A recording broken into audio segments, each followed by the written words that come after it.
Bonjour à toutes et à tous, soyez les bienvenus dans cette vidéo dans laquelle nous allons parler de douleurs chroniques. Vous êtes hypnothérapeute ou sophrologue, cette vidéo est pour vous. Je vais vous donner 3 outils de coaching que vous allez pouvoir utiliser quand vous accompagnez des personnes atteintes de douleurs chroniques. Pour parler de cela, qui suis-je? Eh bien, je suis David Vigneron, je suis infirmier diplômé d'État, formateur en hypnose clinique spécialisé notamment dans la prise en charge des douleurs et à ce titre, j'ai développé une méthode que j'ai appelée hypno-antalgie pour la prise en charge des douleurs chroniques. Vous pouvez réagir à tout ce que je vous dis. Je vous rappelle que vous pouvez également poser toutes vos questions. J'y réponds en direct sans intermédiaire. Donc, et pour cela, vous pouvez me les poser dans les commentaires là juste en dessous sous cette vidéo. Vous pouvez également vous abonner à cette chaîne YouTube de façon à être informé des vidéos que je sors. Et pour cela, c'est très simple. Vous cliquez sur le bouton qui est juste ici. Abonnez-vous. Alors, quand on parle de douleurs chroniques, on parle d'accompagnement, on parle de prise en charge, on parle de coaching santé, on parle de beaucoup de choses. Moi, je parle d'accompagnement, je parle beaucoup de prise en charge venant du milieu de la santé, donc naturellement, je parle de prise en charge. Et ce qui est très intéressant, c'est que quand on pratique l'hypnose, on n'est pas cantonné qu'à l'hypnose. C'est-à-dire qu'on peut utiliser d'autres méthodes que l'on va combiner à l'hypnose notamment et qui vont rendre l'efficacité de l'hypnose 3 fois plus importante et intéressante et qui vont rendre les autres méthodes que l'on utilise, que l'on greffe à l'hypnose 3 fois plus importantes, 3 fois plus efficaces, 3 fois plus intéressantes, 3 fois plus tout ce que vous voulez. Quand je dis 3 fois, évidemment, c'est schématique. Et je vais vous donner donc là 3 outils de coaching que vous allez pouvoir utiliser avec vos consultants plutôt sur le mode hypnose conversationnelle et pas nécessairement sur le mode état modifié de conscience. Vous pouvez glisser ça durant l'anamnèse lors de la première séance, vous pouvez glisser ça après sur la 2e ou 3e séance, peu importe, et ceci est valable pour n'importe quel type de douleur. Alors la première séance, c'est quelque chose que les coachs connaissent bien, c'est plutôt dans la dynamique globale du coaching, c'est comment est-ce que l'on avance. On avance petit à petit, pas après pas, sans être pressé, sans mettre les bœufs avant la charrue ou l'inverse, je ne sais plus exactement c'est quoi l'expression, peu importe. C'est la loi des petits pas, c'est le Kaizen. On avance petit à petit, mais sûrement. Petit à petit, mais sûrement. On prend notre temps et on va demander au consultant d'appliquer tout ce qu'on va lui donner parce qu'il doit coopérer, il doit nous aider à l'aider. Je dis à mes consultants, monsieur ou madame, aidez-moi à vous aider. Donc c'est la loi des petits pas. Il faut bien comprendre que l'on va avancer avec ce consultant dans sa prise en charge petit à petit. C'est quelque chose d'important à formuler et à verbaliser à vos consultants parce que très souvent, ils pourraient s'attendre au coup de baguette magique. Vous faites tout, ils font rien et surtout ça dure que 3 minutes et pas 4, 5 ou 6 séances. Vous savez que la réalité de terrain, c'est que ça dure 4, 5 ou 6 séances et puis que les consultants doivent être autonomisés, j'en ai déjà parlé dans d'autres vidéos, pour que ça fonctionne, pour que les résultats soient durables et pour qu'ils soient dépendants de eux-mêmes, donc de leurs ressources et pas de vous. Donc premièrement, c'est la loi des petits pas, c'est le Kaizen, K-A-I-Z-E-N, c'est petit à petit, on avance doucement mais sûrement, sans vitesse, sans précipitation, pour mettre toutes les chances de notre côté pour atteindre les objectifs thérapeutiques. Deuxièmement, quelque chose d'un peu plus pratico-pratique, d'un peu plus concret, moi je leur demande de me faire une to-do list, de faire à eux une to-do list. To-do list, c'est la liste des choses à faire qu'ils doivent mettre en œuvre. Alors des choses qui sont évidentes ou moins évidentes, peu importe. Après, ils vont faire le tri. Donc, dans l'idée d'avancer petit à petit, comme je viens de le dire, pour réussir à gérer leur douleur. Alors, je dis n'importe quoi. Par exemple, lundi, je vais marcher 10 minutes. Pourquoi? Parce que ça m'oxygène, ça m'aide à m'évader mentalement, je pense à autre chose et la douleur s'estompe. Le lundi. Le mercredi, je vais marcher 15 minutes. Et le jeudi, le vendredi, je marche 10 minutes ou 15 minutes. Et vous voyez, par exemple, on augmente la semaine suivante, je marche 20 minutes, 25, etc. C'est la liste des choses à faire et petit à petit, on avance comme cela.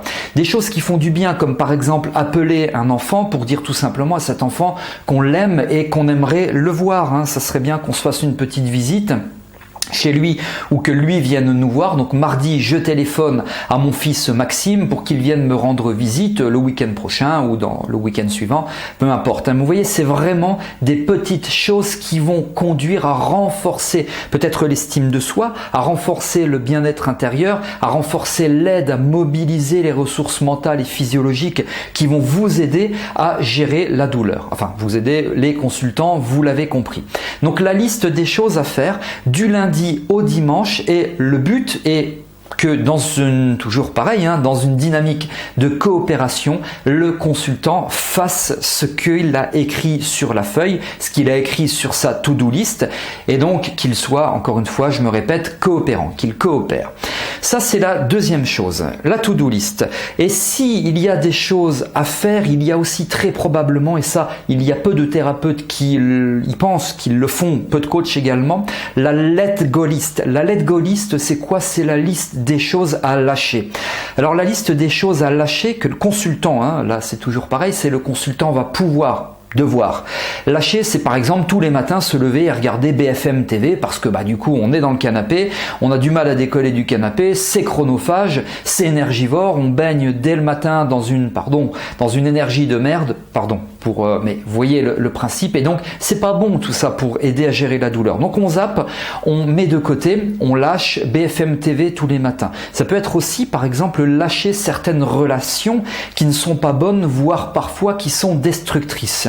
Attention, n'influencez pas vos consultants en leur disant « Monsieur ou Madame, vous devez impérativement divorcer parce que cet homme ou cette femme est nocif ou est nocive pour vous. » Mais simplement, justement, les aider à découvrir ce qui est bon to-do list et ce qui n'est pas bon pour elle, la let go list, enfin pour les consultants, ou lui d'ailleurs, ce qui n'est pas bon pour vos consultants, la let go list, la liste des choses à lâcher. Vous les mettez simplement sur le chemin et ils vont le faire petit à petit. Ça ne nécessite pas un temps vraiment très important, c'est seulement quelques minutes par jour. Alors si c'est marcher tous les jours 20 minutes, ça va prendre 20 minutes par jour. Je parle de la réalisation de la to-do list et de la let go list dans cette dynamique d'avancer petit à petit, pas après pas, doucement mais sûrement, le Kaizen.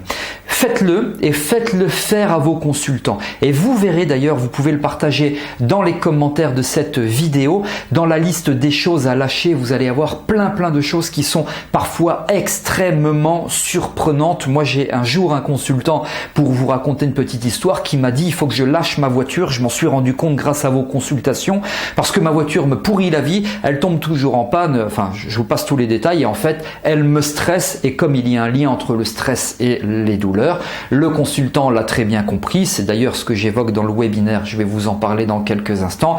Eh bien, il a revendu sa voiture, il en a racheté une autre. Alors évidemment, ça ne s'est pas fait en un claquement de doigts. Mais vous voyez, tout ça peut aider à contribuer à gérer, à soulager la douleur.